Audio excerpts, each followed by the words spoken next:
9 মাস ধরে তারা বন্দিশালায় আটক রয়েছেন।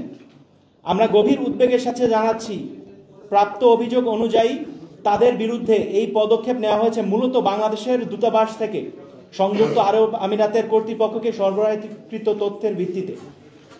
এটি একদিকে যেমন প্রবাসীদের মত প্রকাশের অধিকার হরণের দৃষ্টান্ত, অন্যদিকে মানবাধিকার ও কূটনৈতিক দায়িত্বের চরম লঙ্ঘন।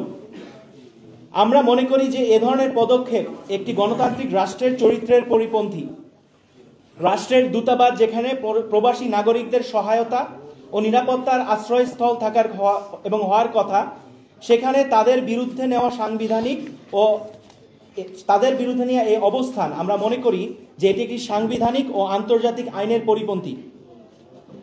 আজ আমরা স্পষ্টভাবে সরকারের ও পররাষ্ট্র মন্ত্রণালয়ের কাছে দুটি জরুরি দাবি জানাচ্ছি।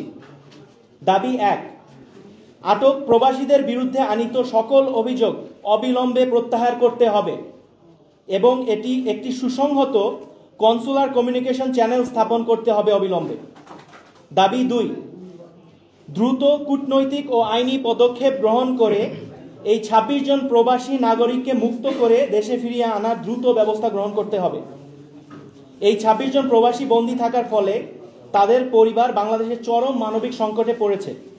পরিবারগুলোর মারাত্মক আর্থিক সমস্যায় ভুগছে, সন্তানেরা পড়াশোনা ও ভবিষ্যৎ নিয়ে অনিশ্চয়তায় পড়েছে এবং পরিবারগুলো প্রতিনিয়ত মানসিক চাপ ও হতাশায় ভুগছে। তাদের একমাত্র অপরাধ ছিল দেশের গণতান্ত্রিক আন্দোলনের প্রতি তাদের ভালোবাসা ও সমর্থন।